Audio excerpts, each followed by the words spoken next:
Laporan keuangan historis mencerminkan prestasi keuangan historis dan pada umumnya disiapkan setiap triwulan atau tahunan. Laporan keuangan historis meliputi laporan laba rugi, neraca, dan laporan arus kas. Laporan biasanya disusun dalam urutan ini karena informasi mengalir secara logis dari satu laporan ke laporan yang berikutnya. Mari kita bahas yang pertama adalah laporan laba rugi atau income statement. Laporan laba rugi mencerminkan hasil operasi perusahaan selama periode waktu tertentu. Ini adalah catatan dari semua pendapatan dan pengeluaran selama periode yang telah ditentukan dan menunjukkan apakah perusahaan tersebut menghasilkan keuntungan atau mengalami kerugian. Laporan laba rugi biasanya disiapkan pada bulanan, triwulanan, dan tahunan. Kebanyakan laporan laba rugi disusun dalam format beberapa tahun, sehingga mudah untuk melihat tren. 3 hal yang menerima perhatian yang paling besar ketika dilakukan evaluasi laporan laba rugi adalah sebagai berikut. Yang pertama adalah penjualan bersih atau net sales. Terdiri dari total penjualan dikurangi tunjangan untuk barang yang dikembalikan dan diskon. Yang kedua adalah cost of sales atau cost of goods sold. Meliputi semua biaya langsung yang terkait dengan produksi atau penyampaian barang atau layanan, termasuk biaya bahan dan tenaga kerja langsung. Yang ketiga adalah biaya operasi atau operating expenses, termasuk pemasaran, biaya administrasi, dan biaya lain yang tidak langsung berhubungan dengan memproduksi suatu barang atau jasa. 2. Neraca atau balance sheet. Tidak seperti laporan laba rugi yang mencakup periode waktu tertentu, neraca merupakan sebuah gambaran dari aset perusahaan, kewajiban, dan ekuitas pemilik pada titik tertentu. Sisi kiri neraca menunjukkan aset perusahaan, sedangkan sisi kanan menunjukkan kewajiban dan modal. Aset yang tercantum dalam urutan likuiditas atau lamanya waktu yang dibutuhkan untuk mengkonversikannya ke kas. Kewajiban juga tercantum dalam urutan di mana mereka harus dibayar. Neraca harus selalu seimbang, yang berarti bahwa aset suatu perusahaan harus selalu sama dengan kewajiban ditambah ekuitas pemilik. 3 kategori utama aset yang terdapat di dalam sebuah neraca adalah: yang pertama aset lancar atau current asset, meliputi kas ditambah item yang dapat segera dikonversikan menjadi uang kas, seperti piutang atau account receivable, surat berharga, dan persediaan. Kemudian ada aset tetap atau fixed asset, yaitu aset yang digunakan selama jangka waktu yang lebih lama, seperti properti, gedung, peralatan, dan perabotan.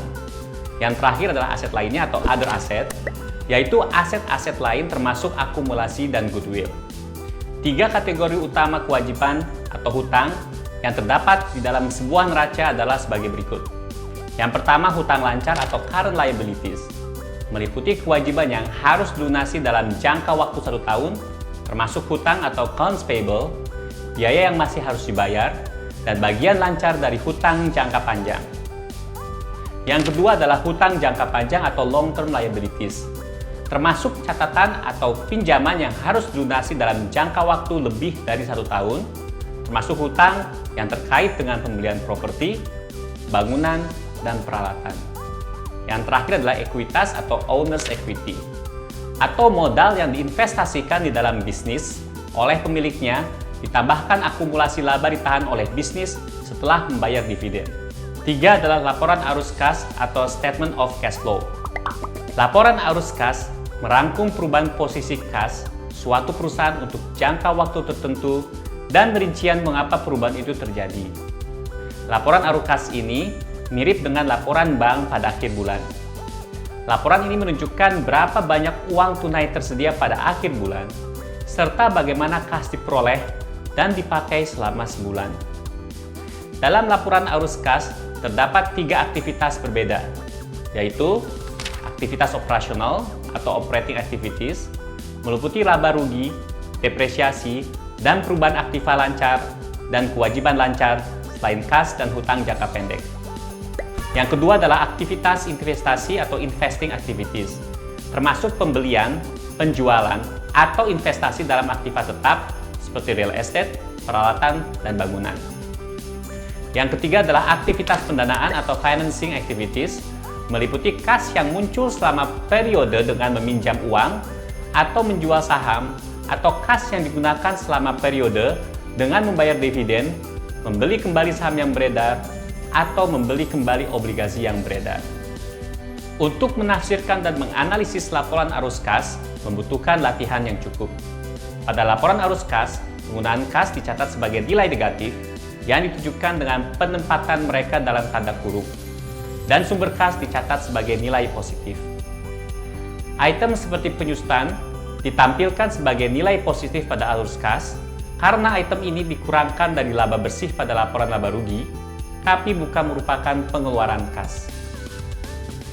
Demikian pula, penurunan hutang dicatat sebagai nilai negatif pada laporan arus kas karena perusahaan menggunakan sebagian dari kas untuk mengurangi saldo hutang dari satu periode ke periode berikutnya.